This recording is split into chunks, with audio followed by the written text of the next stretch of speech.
Selamat pagi, Ibu Ira dan teman-teman sekalian. Kami dari kelompok 8 akan mempresentasikan materi mengenai teater dan sinematografi Rusia. Kami dari kelompok 8 terdiri dari 3 anggota. Yang pertama adalah saya sendiri, Prita Putri Wulandari Wibawa. Yang kedua ada Yulia Naomi, dan yang ketiga adalah Rafid Duyanto. Berikut adalah kerangka presentasi perkembangan teater dan sinematografi di Rusia. Yang pertama ada perkembangan teater di Rusia, yang kedua ada sejarah teater di Rusia, dan yang ketiga perkembangan sinematografi di Rusia, yang keempat aktor film dokumenter, dan yang terakhir daftar pustaka. Yang pertama adalah latar belakang teater di Rusia. Pada awalnya, teater dilakoni sebagai upacara ritual keagamaan yang berupa monolog atau dialog bersahutan antara pemimpin acara ritual atau yang biasa disebut dengan dukun, dengan hadirin upacara atau yang biasa disebut audiens. Teater kemudian berkembang menjadi seni pertunjukan yang dapat menjadi hiburan, alat pendidikan, senjata sosial atau politik, dan dokumen sejarah. Melalui teater, kita dapat melihat nilai-nilai sosial suatu masyarakat, sehingga kita dapat mempelajari dan mengenal kehidupannya, juga kehidupan orang lain. Perkembangan lebih lanjut mengenai teater Rusia, bisa dikatakan bahwa teater Rusia masuk dengan terlambat saat pertunjukan pertama teater profesional di Rusia digelar. Teater bangsa lain di negara Eropa Barat telah mengalami masa keemasan. Namun, berawal dari meniru model asing dalam penulisan drama, metode produksi, desain panggung, dan teknik akting. Teater Rusia bertumbuh dengan cepat dan mencapai karakteristiknya tersendiri dalam jangka waktu yang singkat. Teater di Rusia pada awalnya didominasi oleh budaya gereja. Tema-tema pertunjukan pada saat itu adalah Injil dan sejarah, yang mengekspresikan simpati pro-kekaisaran atau tsar, dan dimasukkan elemen realistis, lagu-lagu dari tarian-tarian. Teater yang didirikan bersifat pribadi dan tidak untuk masyarakat umum. Berikut ada beberapa perkembangan teater di Rusia. Yang pertama adalah teater abad pertengahan. Yang kedua ada Italia Teatro Olimpico tahun 1586. Yang ketiga adalah teater jalanan Rusia. Yang keempat teater pertama Rusia. Yang kelima teater Hermitage. Yang keenam teater benteng abad ke-18. Yang ketujuh ada teater Bolshoi Moskow. Yang kedelapan ada teater drama regional Kurgan, dan yang terakhir ada tata ruang teater. Berikut adalah tabel data jumlah teater di Rusia pada tahun 1993 hingga 1998. Yang bisa dilihat di sini bahwa total dari keseluruhan teater di Rusia bertambah setiap tahunnya secara signifikan. Berikut ada beberapa jenis teater di Rusia seperti opera and ballet companies, musical theaters, dramatic theaters, children theaters, puppet theaters, and others. Berikutnya mengenai perkembangan dan sejarah sinematografi Rusia yang akan dibawakan oleh Yulia Naomi. Baik, terima kasih Prita. Setelah penjelasan mengenai teater, berikutnya saya, Yulia Naomi, akan menjelaskan mengenai sinematografi Rusia. Yang pertama mengenai pra-revolusioner sinematografi pada zaman Kekaisaran Rusia. Jadi sebelum revolusi, tepatnya revolusi USSR, film tidak bersuara telah jauh lebih lama diproduksi di Rusia atau memiliki sejarah yang panjang. Pada tahun 1896, perwakilan dari perusahaan Lumiere bersaudara menunjukkan film mereka di asal daerah mereka, yakni Paris. Beberapa bulan setelahnya, mereka menunjukkan demonstrasi film pertama di Saint Petersburg. Tidak hanya itu, mereka juga memfilmkan beberapa bagian dari penobatan Tsar Nicholas II di tahun 1898. Rekamannya sering ditampilkan kembali dalam kompilasi film dokumenter Rusia. Jadi memang setelahnya Tsar dan para bangsawan menjadi penggemar film. Tetapi yang terpenting bagi para sineas baru di Rusia, atau sebutan untuk para pembuat film, terdapat pasar yang besar untuk hiburan yang murah dan siap untuk dieksploitasi. Misalnya seperti perusahaan asing yang memproduksi film-film asing bernama Fateh yang dimulai tahun 1904 dan Gaumen. Tetapi yang paling signifikan adalah munculnya pendiri studio pertama Rusia, Alexander Drankov di tahun 1907 yang merupakan seorang oportunistik. Di tahun setelahnya, 1908, muncul saingan Drankov yang lebih artistik dan signifikan, Alexander Kanzonkov. Di era ini pula, bintang dan legenda film tidak bersuara di Rusia yang paling terkenal adalah Vera Holodnaya. Dan ada juga Ivan Mozukin, seorang aktor. Mereka berdua bekerja sama dalam sutradara Evgeny Bauer. Lebih dari 1.700 film dibuat pada era ini dalam kurun waktu 10 tahun dimulai dari 1907 hingga 1917. Sekolah perfilman tidak bersuara di Rusia, jadi terdapat banyak studi yang dilakukan oleh para sarjana di Rusia yang menunjukkan bahwa film tidak bersuara di Rusia bukan hanya sebuah cabang dari film Eropa, melainkan sudah menjadi sekolah tersendiri di Rusia. Pada masa revolusi dicirikan dengan kecepatan yang sengaja dibuat lambat, sehingga terjadi permainan emosi di dalamnya. Kemudian terdapat dua sutradara yang paling terkenal dalam pembuatan film tidak bersuara ini. Seperti yang telah disebutkan sebelumnya, Evgeny Bauer, sutradara utama, yang kembali ditemukan dalam beberapa tahun terakhir, dan ada juga sutradara produktif lainnya, Lakov Protazanov. Film-film karya Protazanov, diantaranya Nikolai Stavrogin dari The Devils karya Fyodor Dostoyevsky, rilis tahun 1915, Queen of Spades dari karya Alexander Pushkin 1916, dan Father Sergius dari karya Leo Tolstoy di tahun 1918. Ketiga film ini merupakan adaptasi dari karya para sastrawan Rusia pada abad ke-19. Karya sentimental Protazanov, Keys to Happiness di tahun 1913 dengan Vladimir Gardin sebagai asisten sutradara merupakan kesuksesan box office terbesar dari film pra-revolusioner Rusia. Kemudian pada zaman Uni Soviet, film menjadi sebuah bagian terpenting dalam mengekspresikan seni revolusioner. Maka dari itu saya akan membahas lebih banyak mengenai film atau sinematografi Rusia khususnya pada masa Uni Soviet. Pentingnya film secara resmi diakui segera setelah Revolusi Oktober. Pada tanggal 9 November dibentuk subdepartemen untuk film dalam Komisariat Pencerahan Rakyat. Kemudian pemerintah mendirikan Sekolah Film Negeri di Moskow di tahun 1918 yang kemudian menjadi terkenal karena eksperimen yang dilakukan di seminar Lev Kuleshov, seorang sutradara Rusia.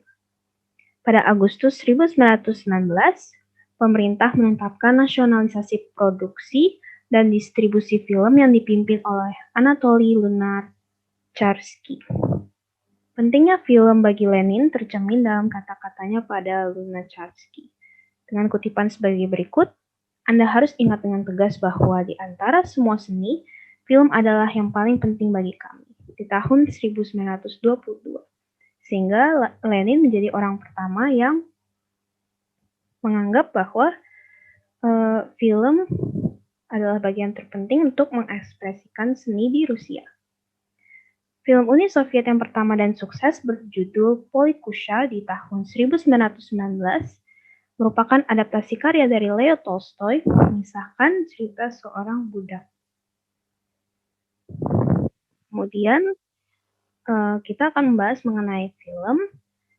Jika melihat sejarah perfilman Rusia, maka akan muncul pertanyaan mengenai batas-batas secara langsung maupun implikasi dan genre-genre film Rusia itu sendiri. Pada abad ke-20, film di Rusia digunakan sebagai alat untuk merekonstruksikan realitas. Beberapa film televisi, tapi di sini saya hanya akan menyebutkan satu yang menjadi film klasik di Rusia adalah Pokrovsky Gates di tahun 1982 karya Mikhail Kozakov.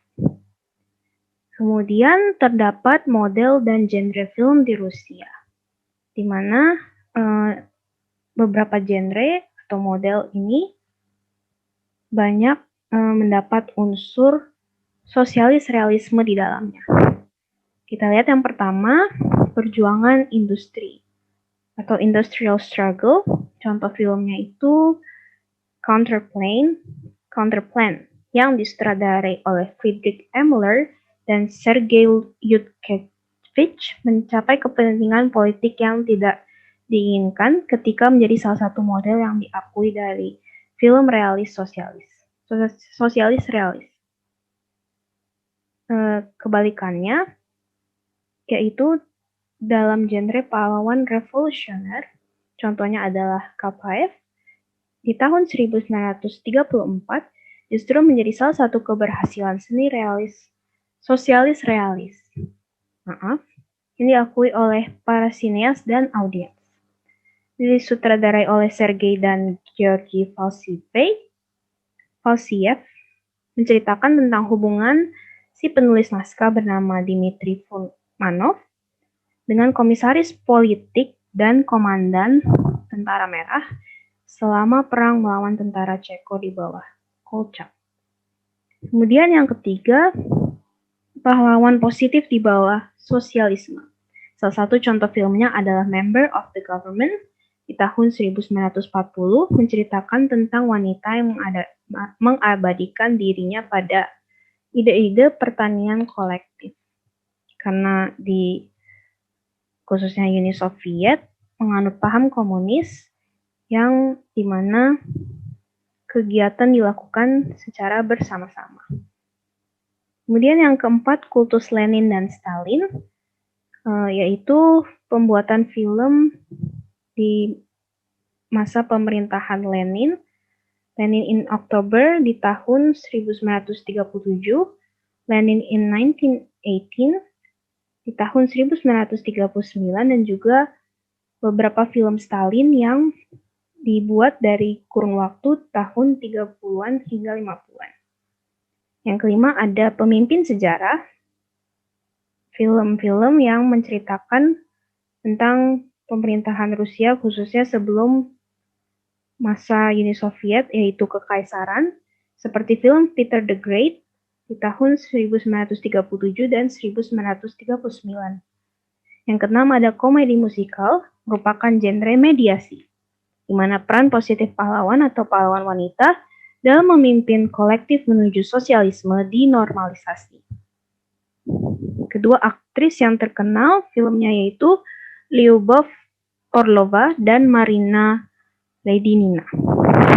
Yang ketujuh ada adaptasi sastra, mulai dari sastra klasik dari pra maupun pasca periode revolusi.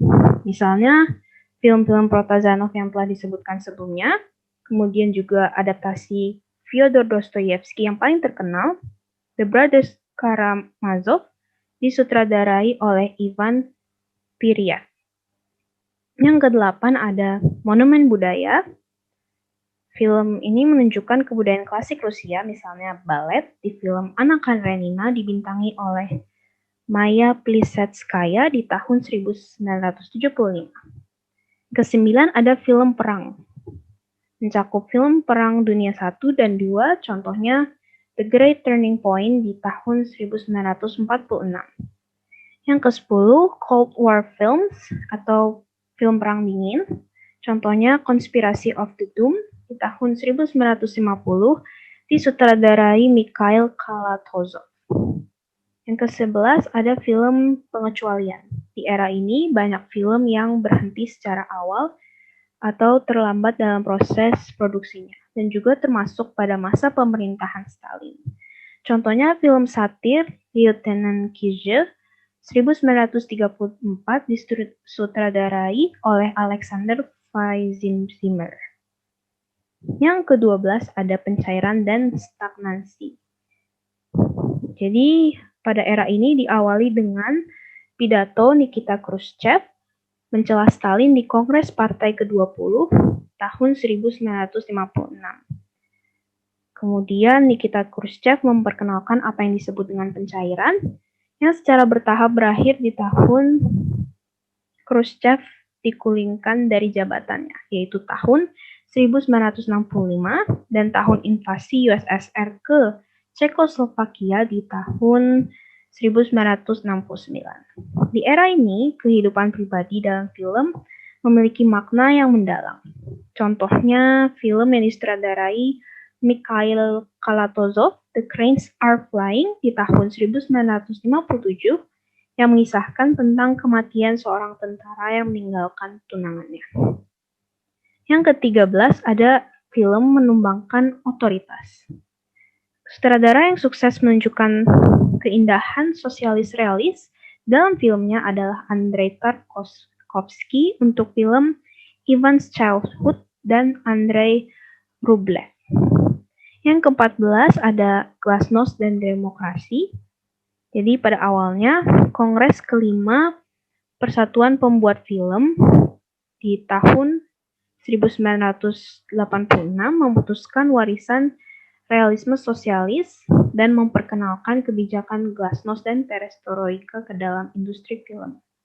Karena adanya keterbukaan dan restrukturisasi, banyak film yang diproduksi menceritakan mengenai permasalahan sosial di masyarakat Rusia dan juga kebudayaan dan gender. Misalnya Ascetic Syndrome, film di tahun 1989 disutradarai oleh Kira Muratov yang menceritakan tentang feminisme. Kemudian yang terakhir, kontinuitas Rusia dan Eropa.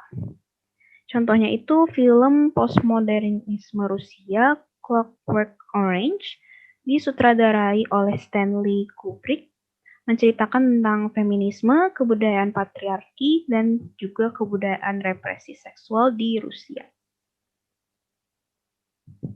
Kemudian kita akan membahas mengenai perkembangan industri film pada era Uni Soviet. Yang pertama itu di masa pemerintahan Joseph Stalin, film digunakan sebagai alat propaganda dan bentuk dari kekuatan lunak untuk membangun perdagangan dengan Amerika Serikat. Kemudian menurut Solomon Volkov dalam buku Modern Moscow, Stalin berperan sebagai produser super. Seperti menunjuk dan memberhentikan sendiri para sutradara, mengawasi langsung pembuatan film penting. Film penting maksudnya adalah film yang digunakan untuk membuat propaganda, membaca skrip, dan menonton semua gambar yang ada. Ia juga sering mengundang elit partai komunis untuk pemutaran film pribadi. Kemudian pada masa Stalin juga sekolah film pertama di dunia didirikan di Uni Soviet, tepatnya di Moskow. Kemudian perkembangan industri film pada era Uni Soviet. Sutradara yang terkenal pada masa Uni Soviet itu adalah Sergei Eisenstein dengan film Battleship Potemkin di tahun 1925. Film ini mengisahkan tentang pemberontakan awak kapal perang Rusia yang dinamakan Potemkin terhadap pemimpin mereka di bawah rezim Tsar pada tahun 1905. Jadi, sutradara Sergei Eisenstein menggunakan teknik montase dalam filmnya, yaitu montase yang memainkan emosi penonton karena film ini juga merupakan bentuk dari film propaganda. Kemudian pada saat itu yang menjadi tugas utama industri film Soviet adalah memproduksi film yang bersuara. Jika di era sebelumnya film tidak bersuara yang banyak mendominasi industri perfilman, maka pada masa Stalin, film bersuara yang diutamakan. Selain itu, Stalin ingin agar para sutradara membuat film komedi, seperti yang disebutkan sebelumnya, komedi musikal, dengan musik dan lagu-lagu yang memuji kehidupan rakyat Soviet.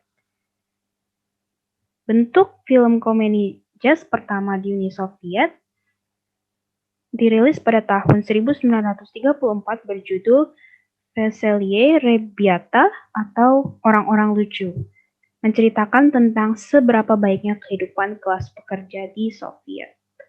Melalui film ini, sutradara Grigory Alexandrov memperkenalkan Rusia yang baru pada Amerika Serikat.